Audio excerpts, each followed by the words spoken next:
As a user of internet services, telecommunication services like your internet service provider that enables you to get on the internet, or the companies that enable you to use your mobile devices to communicate and get online, what the rights that are affected are in particular your right to freedom of expression and your right to privacy and other rights that relate to that, right? So your ability to peacefully assemble and many other things.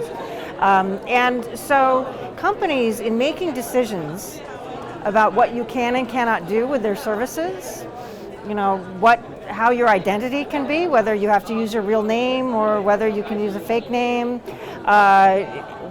in terms of what information they collect about you, who they share it with, who knows what about you, under what circumstances, this all affects your rights. Well, it's very tricky because sometimes government regulation is helpful, particularly if there are privacy and data protection regulations.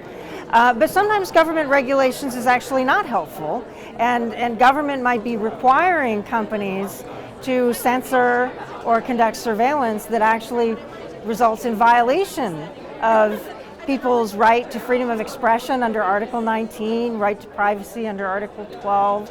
And so this is one of the dilemmas. And so on the one hand, we want law to be compatible with human rights in the digital space, and the UN has already affirmed that digital rights and human rights extend to the internet, and so law needs to recognize that and needs to respect human rights, protect human rights online as well as offline.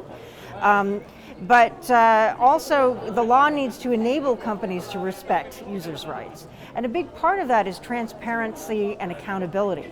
So we need governments being clear about what they are demanding of the companies and what that process is. And we need companies to be able and willing to be transparent about what are their processes for taking down content, what are their processes for handing over user data, what are their processes for collecting user data, so we as individuals can make informed choices about how we want to use those services or don't want to use those services.